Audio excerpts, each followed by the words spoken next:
You're listening to WayJ, Grand Junction's OG Waylon Jordan, with on-demand content from Town Square Media's 99.9 KEKB in Grand Junction, Colorado.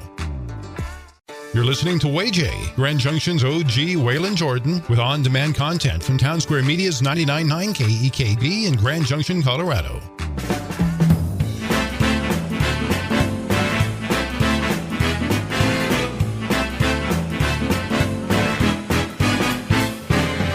It's Waylon with Town Square Media in Grand Junction, Colorado with on-demand content. And today our guest is Frank Bregar, a musician, band leader right here in Western Colorado. Frank, how you doing? Good. Hi, Waylon. Hey, let's go back. I first met you back in 1989. Frank Bregar and the Men of Music. Yes, that was. That was, in fact, one of the first jobs I think you ever played with my, I guess, little big band. Not big band. It's only 10 pieces. But Right. That was actually the first professional job I ever played in my life. Oh, wow. I barely knew the names of the strings back then, but I want to chat with you about everything from being a band leader, the music industry, keeping big band alive, keeping live music alive, and how you've done it, because you've done it long before I met you.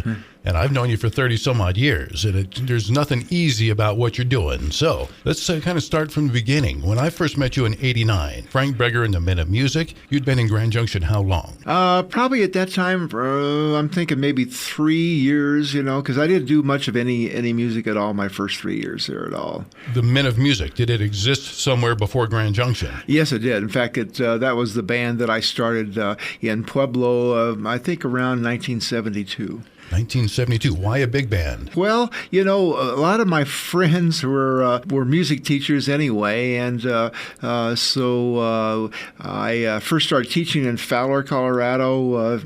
I guess I've been in from 1966 to 69, and that was, of course, I was the band director there, and got started with a 10-piece band out of Rocky Ford called the Charles Westfall Orchestra, and we played all the Elks clubs on the eastern part of Colorado as well as Leota, Kansas, and his book was kind of a ricky-ticky kind of a big band thing, and but the Elks people really loved that. I think they used to call that the businessman's bounce. And anyway, after I left Fowler, I began teaching in Pueblo Centennial High School. I was the band director there, and started playing with the municipal band there in Pueblo, which is kind of like the Centennial Band, except they only operate in Pueblo during the summer, and it was also a paid band. You had to audition to get in. It wasn't just show up and you can play type of thing. So a bunch of my friends were there, and we started talking and said, hey, we ought to start a big band here. And since I was playing with that one in Rocky Ford, I said, well, nobody had music. Well, anyway, one of the trumpet players, Jim Bradshaw, who has passed away several years ago, he happened to have a book. So we got together, started practicing, and lo and behold, we got a job. I think it was around about the mid 1972, something like that, and we called it the Men of Music. How we got the name was the dance band from the Pueblo College there was called the Men of State, so we kind of just used theirs, and of course at that time it was all men too, so we got that going. Now, just a moment ago, you used the word or the term, he had a book. A book is a collection of tunes that can take a lifetime to put together. I want to come back to that here in just a minute. That's what you were referring to. So now you're college educated in music. Yes, right. You were a teacher for a long time. Eventually you come to Grand Junction. Now I want to, before I keep throwing around the term big band, when you use that term big band, I mean, technically we're going back to World War II era. Oh, yes. Okay, so a big band. Some of your favorites, if you can drop some names for me. Oh, some of my favorites I used to listen to all the time when I was later part of my college life, and all I still listen to them now is the Doc Severinsen Orchestra. I've got some of those old ones, Buddy Rich, Stan Kenton. I'm trying to think of... About the Dorseys. Yeah, the Dorseys. Gosh, oh, Lord. Even one of the newer, bigger bands, Brian Setzer, I've got an album of his. And so in other words, big band, we're not really talking about a time period, but a style, a genre. Can I use that term? Sure, right. Yeah, it has saxophones, trombones, and trumpets, along with a rhythm section there. A rhythm section. Keep in mind, this is before the days of amplification, when things were a little bit more difficult. So when we say big band, we're being a little bit liberal with the term. Sure. Would you agree with that? Oh, so, yeah. So, for example, your big band, you play big band arrangements of contemporary tunes. Yeah, Would that be accurate? as well as the old standards as well, out of the 40s and 50s as well. So Okay, and in the case of, for example, the current lineup, now you've changed the name of the band. It's no longer Frank Bregar and the Men of Music, it's the Frank Bregar Orchestra. yes. When you perform, for example, in Fruta, now you have packed that place out big time the last handful of years. I personally think the most successful concert of the season, it's my opinion. How many? Other than the Centennial bands, they get a big, when they play there in Fruit, they get a big crowd as well. That's true. But they also always play 4th of July, do Oh, they yeah, not? yeah. Okay, but so when your band plays there, how many people are on that stage? On the stage itself would be 10 people, an instrumentalist anyway, Okay. and then usually 1 or 2 women singers. Okay, so 10 up to 12 people. Now, we're living in the day of karaoke night, of DJs, we're living in the age of band in a box. I can name people whose albums were created using band in a box. You're putting together 10 people, 12 people on a stage. At one time, we're living in an age right now, restaurants are having to close on the weekends because they can't get enough employees to stay open. How are you getting 12 people in the same place at the same time to run a band?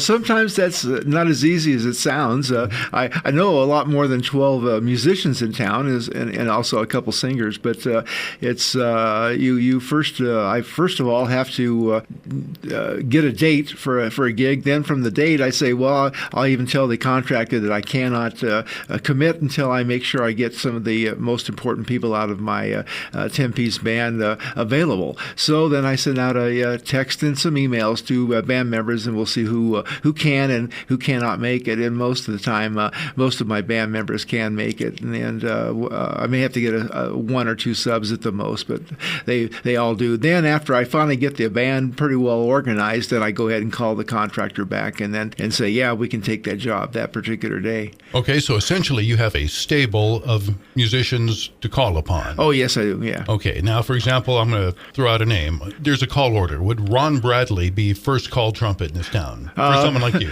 Yeah, for me and for a lot of other people, Ron Bradley is an amazing musician. They came out of California. In fact, when in his younger, I think even high school days, he actually took lessons from Rafael Mendez. I mean, Right. the finest trumpet player in the world. Right. He's a former Berkeley student. Yes, Ron right. was. He was at the Berkeley riots. He's told me that story. So you have a call list. Ron Bradley is first. If Ron's not available, and Ron would play for you on the moon if he could. He's played for you for as long as I've known. Yeah, I think he was in the band the very first concert or dance we played, and I think it was around 87, something like that, here in Grand Junction. Right. And then from there, probably 3 out of 4 people in your band are either music teachers or retired music teachers. Would Right. that be close to That's correct? true, yeah. Just how big a job is it to get your lineup? Well, I have to first go to my first call players, with all of them, and also my first call singers as well. And then if some of them can't make it, then I go to my next call, and sometimes I even have to go to a third call. It depends on, whether they're going to be available. During the summer is when we usually play some of the jobs with my 10-piece band, and summer, of course, is a time that the school teachers like to take vacations, so they may and may not be available. And some of them, of course, even the other musicians who are not school teachers, they still take vacations during the summer as well. So I may have to make some substitutes because of vacations and that kind of thing. So an opportunity comes your way. For example, the Fruta concert series there at Civic Center Park. Are you playing that again this year? Yes, we're doing it again this year. Do you happen to know the date off the top of your head? It's the second Thursday of August. I can't remember the date, but it's whatever the second Thursday is, probably 10th, something like that. And first of all, may I ask, are you a member of the Musicians Union? I used to be in Pueblo. In fact, one time I was actually even the vice president of the Pueblo Musicians Union as well. But then they folded up after I actually moved here to Grand Junction, and they even had a have musicians union here as well. And so as soon as I moved here, I of course joined the club here, the musicians union, and they folded up. And then the only one available left, it would be the one in Denver. And I chose not to join. Part of the reason is because of the Denver Musicians Union is for that particular Denver area, and of course their pay scales are for the Denver area, not the Western Slope. And there was just no way I could do a big band, 10 people or more, with the Denver Musicians Union scale. It was just too high. So I just didn't join it and haven't been a member of the Musicians Union since then. Okay, so to kind of put this into perspective, let's take, for example, we have Dwight Yoakam coming to town here pretty soon. Dwight Yoakam, when he plays here, 3% of his income is going to come right off the top and go to the Musicians Union because he's displacing local musicians. Right. Okay. In theory. Same thing happens at Country Jam or anything like that. The complaint has always been that, well, here in Grand Junction, we have no representation. Nearest representation is 220 miles away, and they're not going to send somebody here. So anyway, I just wanted people to understand that little dynamic does exist. Very many members of your group, members of the union? Just a handful. I think Paul Snyder, who passed away, I was.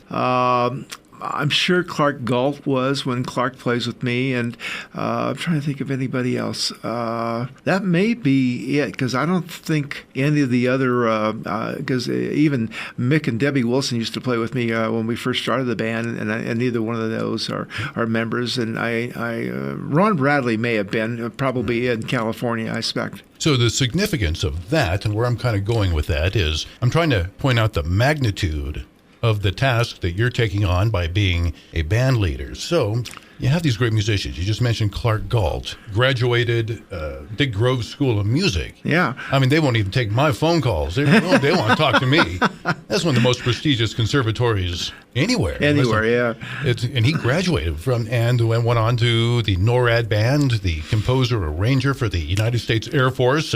You have some heavy hitters in your band. Am I correct? Oh, yes. In fact, I actually really think my little 10-piece band, big band, or little big band, I guess you want to say, probably has the best 10 musicians, period, in the Grand Valley. They're just unbelievably very good musicians, including yourself, Waylon. Oh, well, wouldn't put me in that group at all. No, yeah. Waylon's actually been playing with me almost since the first job I played in '87 there. So he's been my first call, always here, bass player. Okay, so let's go back to 1989. That was a New Year's Eve gig at the Hilton. Yes, it was. And New Year's, no tourists. Especially back then, everybody's working. Yeah. So you had to put together a 12-piece band on the busiest day of the year when everybody else had opportunities. You know, somebody like Ron Bradley, his phone's ringing off the hook for that. Oh, sure. Day. Yeah. Okay, so you were able to put them together. First of all, let's just talk about, and not to be presumptuous here, nobody in your band's getting rich. No, okay. Not at all. Nobody's going to retire on their big band salaries. Why are these people, why are they doing it? I think it's because of the love of playing with a big band. In fact, if you've never played with a big band or never sang with a big band, that's the best experience you can ever have in your life. I mean, it's just so much fun to do that, to play with other guys. One thing I would probably never do myself is to load up some music using Band in the Box or something like that and go on a solo gig with just me and Band in the Box coming out of a tape recorder or a CD or something like that. That just isn't to me, it's just not fun. And the camaraderie you have with the other musicians, and like I said, the more musicians, the more fun you have. Okay, but let's talk about that a little bit. Let's talk about the precision that has to go into a performance. Going back to what you called a book, just to put together a book. How long have you been putting together your catalog? Yeah, my book is all the arrangements that we have. It started actually with the Pueblo Men of Music Band back in 1972. One of the players, a trumpet player by the name of Jim Bradshaw, had a book, and so we used that book to start off, and it was basically easy arrangements that were at that time were probably still being published. Most of those now are not even being published anymore, but of standard kind of big band or standard tunes for that particular era in the 50s, 60s, 40s. I don't think it went into the 70s, that book did. And so we at least started with that. And then I was able to get a hold of, I had to use some subs from the Air Force Academy band at that time, and one of them happened to be a tenor player, and he was also an arranger for the Air Force Academy Moods and Blue group, which is their show band. You have like a 17-piece backup band with 5 or 6 singers. They take it on the road all the time. In fact, I think they still have it, except they don't call it the Air Force Academy Band anymore. I think I can't remember what the new name is, but it's still stationed there in Colorado Springs. But his name was Rob Robinson, and he made me a deal. He said, well, Frank, I'll definitely write some charts for you, but you have to do one thing for me. You have to let me play tenor in your band. Okay. So he got to play tenor in the band. I got some arrangements from him, and he would even come down to Pueblo once in a while when we had a rehearsal and rehearse the band as well. So he was quite a find for me, and some of my charts, they're actually real manuscript. You know, he actually did it with ink, and I have to be careful with those ink things because if we happen to be playing a gig outside and it starts raining, that ink can kind of start running a little bit. And so all of my charts that I have in the book that are actually manuscript charts come from Rob Robinson. You're performing the music, that's part of the equation, but let's take, for example, the Frank Bregar Orchestra. Now, when I follow you around, you can go to Cedar Edge. Half of Grand Junction follows you up there. I mean, seriously.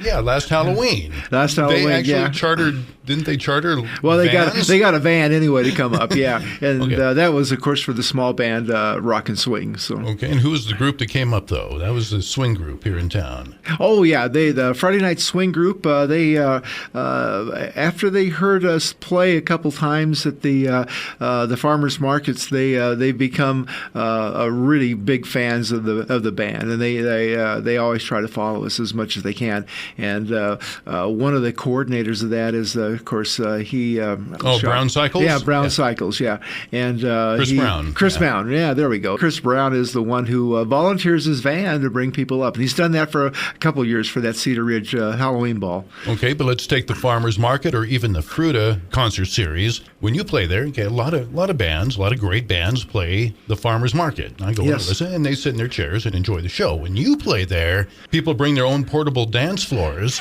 Yes. They wear zoot suits. Yes. And people are out there filming people because it's something to see. In other words, I mean, you're not alone in your passion for big band. I guess there is a following. In the year 2023, is there a strong following? I'm asking. Oh, we still do, yeah. Especially with the swing group, they like the big bands as well as the small rock and swing bands. So okay, but they're just not out there cutting the rug. They have learned dances. No, they actually some of the dances they do is West Coast swing, and also the Lindy Hop is very popular with a couple of them that you're very familiar with, and that's Bruce and Tanya, right? And the Marvins, yes, and they do a lot of Lindy Hop stuff, and they're teaching it to their grandkids.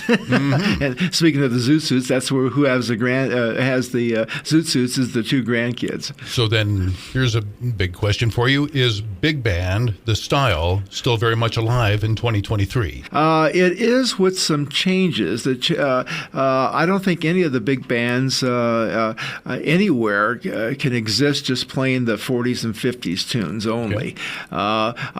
They've had to adapt to playing maybe a few of those kind of songs, but also bringing in some more newer things. And that would be maybe country, some rock, not real hard rock, but soft rock, I guess you might want to say that. And then also bringing in more Latin tunes, maybe if you have a group that likes to do more Latin things as well. And so it has changed, especially in terms of the type of music. Even my band's changed. When we first started that band in '72 in Pueblo, we were playing just standard 40s and 50s tunes only.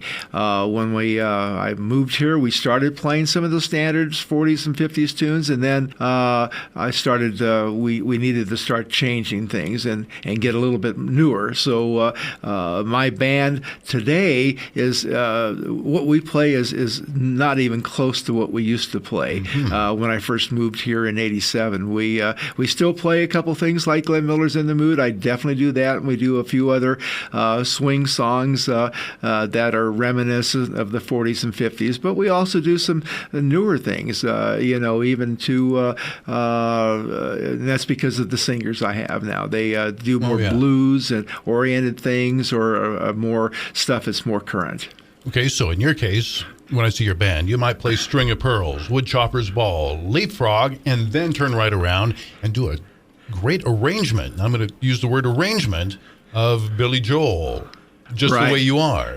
Now that tune takes some chops. Those are some some difficult chord changes. Would you agree with that statement? Oh yes, and especially my part as being the lead saxophone player. It definitely is a work for me. Okay, so in other words, you're not just jamming through this. These are challenging, tapping your skill, so to speak, just to pull these charts off. Oh, you bet. So when it comes to the dynamic of actually booking a big band, finding work for a big band, well, for example, the Fruit of Summer concert series, it's like that job was made for you. It works really well. But what about the rest of the year? What rolls your way, and how do you acquire it?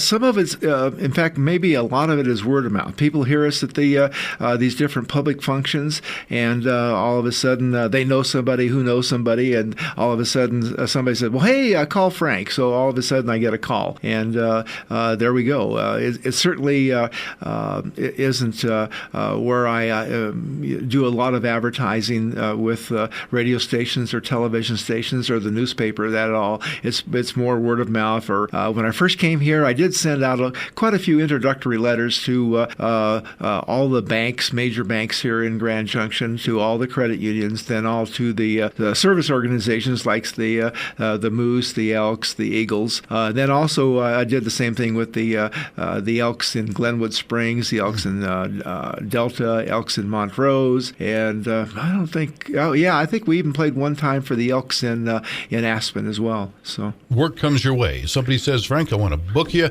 Well, first of all, you send out a newsletter, do you not, for the dancers? Yeah, I do that now. I've been probably doing it for 4 or 5 years now. I send out a newsletter that not only has when my bands are booking, but also other bands that I play in when they're playing as well. And I try to do that once a month if I can. And are you able to give out the info how people can get on it? Sure. If they want to get on that, just email my email account, which is FBREGAR_418 @yahoo.com. So you can just ship me an email there, or text me at area code 970-261-9895 and say, "Put me on the list." Okay. And for the record, you do not share that information. You don't send it out to anybody else. No, I don't. It's very private. It's very private. Yeah. In fact, my last comment on all my newsletters is I do not share that with anyone, but if you want to, you're welcome to. All righty. So the gig is booked. You have it. You're going to show up at this job with 12 people, and that's a lot of mouths to feed. How do you make payroll? Sometimes the problem with big bands is because you have more musicians. The cost of a big band is going to be higher than it would be a duo, a trio, or a quartet, and that is a little bit of an issue. Sometimes my musicians in the big bands will not get paid what if I was in a 3 or 4 piece band, or if even a 5 piece band. So they have to take less money, and the reason why they do that is and do take less money is because they have so much fun playing with the big band. Well, actually, I know for a fact you've had people request to perform with you, saying, "Look, don't pay me. I just want to be there." That's certain true. Singers come into mind. Yeah. I know a guy that has to do sound for you. Oh, yeah. And he does a fantastic job, does a fantastic job. In fact, I got 2 of them. Well, but using your equipment, by the way. Well, that's okay, because, I mean, he's sincerely You'll spend a week researching, figuring out that, the dynamic range of a trumpet and proper placement of them. It's a kind of a passionate thing for them. Would you agree with that? Oh yeah, and it's not like trying to mic up a trio or a quartet where you have to have a couple mics on the drums and then mic up the bass, mic up the piano, and mic up a guitar, mic up the singer, and that's it. When you have this many musicians, you have a lot more mics involved and a lot more balancing, so that way the trumpets don't overbalance the saxophones. They're both balanced the same, or the same thing with the rhythm section. So it's it's definitely a more tedious task. And that's before you take into account that a trumpet, in addition to the microphone, but it actually has its raw projected sound that sure. has to be balanced against a electric instrument like an electric keyboard that is purely through the system. So there's a reason why you see a sound guy out there panicking and twisting little knobs and running back and forth. He's got his work cut out for him. Yeah, and of course sound has been is a lot easier now. They don't have to have all the wires because all that kind of stuff can be done with Bluetooth and whatever, and all you need is an iPad, I guess. Huh? Right, and when it works, it works. Yeah, when it works, it works. That's right. You get problems with Bluetooth, you got problems. Right. You get 2,000 people with cell phones in their pockets in one confined space, and Bluetooth goes potentially right out the window, and that's where Plan B comes in. So I want to take a look at your lineup again for this year. So the Frank Bregar Orchestra, we'll be seeing that certainly at the Fruita Civic Center Park coming up, and I'm sorry, I forgot the date. It's in August, and I think it's August the 10th is when the date is. I'm still trying to get the big band at the Colorado Wine Festival, but I sent them a letter, and so we'll see what happens. They did want to hire our small band last year, but I had a conflict the next day that I had to be in Denver, and I just can't do leave that early in the morning to go to Denver to play an afternoon job in Denver. I needed to leave the day before, so that kind of conflicted. So I wrote him back and said, well, I'm free this year, and so I gave him at least a quote for both the Frank Bregar Orchestra, the 10-piece band with at least one singer anyway, and also the small 5-piece band called Rock and Swing. Okay, and on that note, sometimes you don't need a 12-piece big band, but you still want to get the big band sound. Along comes your abbreviated, your smaller group. You just mentioned it, Rock and Swing. You have what I think might be the most musical human being I've ever met in my life, Mike Gazdek, on piano. He is a monster player. I think the most beautiful player I've ever heard. How long has Mike played for you? He's almost played with us at the very beginning, and he started sometime in '87. He wasn't the first piano player I had, but he was my second and has been there with me ever since. That's right. You have Pat Olson on drums. Yes. Greg Acord. You're playing saxophone. But you're still playing big band charts. We still do some. Yeah, we do some of the older tunes. We do, of course, Glenn Miller's "In the Mood," and then we also do Jimmy Dorsey's Opus 1, and then a few other things. I think we even do an Ellington chart and a few of those, as well as do almost anything. We're really Rock and Swing's the only variety band in town, and we just do everything. I say from Glenn Miller to Billy Joel. All right. So let's say, for example, you need a chart. You need a big band chart, but for the smaller band. You need a reduced arrangement. What do? Well, sometimes Mike Gazdek will plunk one out on one of his musical software things he has, or I may go ahead and contact Clark Gall again and say, "Hey, Clark, I need a small band chart for this particular chart," and he's very willing to do that for me, and at a reasonable fee. Right. Now, if you're not familiar with this, there's such a thing as perfect pitch. And Clark Galt not only has perfect pitch, but a tape recorder in his head. He hears something, and he can just transcribe it down, reduce it, and voila, chart. And I bet there's been times he didn't charge anything. You're right. I have a deal with Clark anyway. He usually gives me a couple free ones a year anyway, and because I led him on to